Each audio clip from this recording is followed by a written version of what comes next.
a splendid morning on the island of Sodor. James was feeling very pleased with himself.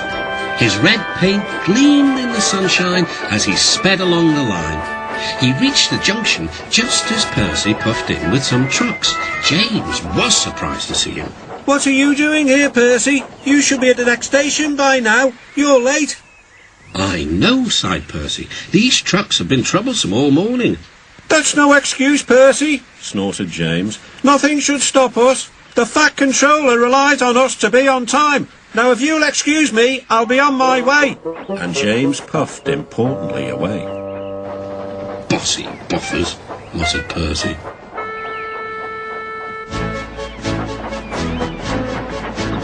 James arrived at the harbour. It was market day.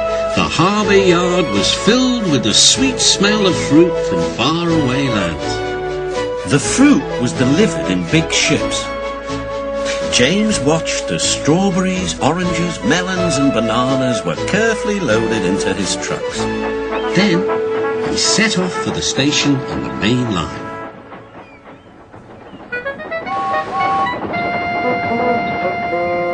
On the way, he met Thomas. Really reliable, that's me, panted James proudly. Pity the same can't be said for Percy. Peep, peep, goodbye. What was that about? Gasped Annie and Clarabelle. That was trouble. Trouble for James, just wait and see. Percy was back in the yard and busy shunting. He had the trucks in good order and was making up for lost time. But the station master had bad news. What's happened? Asked Percy's driver. James's brakes have jammed. We need Percy's help right away. Percy quickly set off to the rescue. He found James stuck on the line and looking glum. Percy couldn't help laughing. Got yourself in a jam, eh, James? What you might call a sticky situation. Be quiet, said James. It's not funny having jam brakes, and not very reliable either, teased Percy. I am surprised you let it happen, James. Nothing should stop us engines. That's enough, Percy, said his driver. Can you push these trucks? Of course I can, whistled Percy. There's no time to lose. James has done too much of that already. James angrily hissed steam as Percy was coupled to the trucks. Off we go, said Percy. I'll have to go fast to get there in time. These big engines are so unreliable. Be careful, Percy, called his driver, but Percy was in a hurry.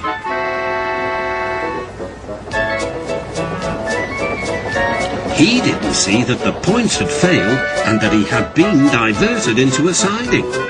Look out, Percy, shouted his driver and applied the brakes. But it was too late.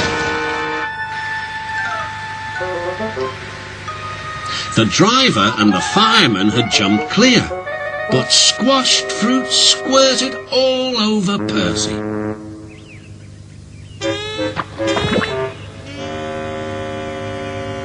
The Fat Controller arrived. Percy, you are not to blame for the points failure, but I do not run a jam factory.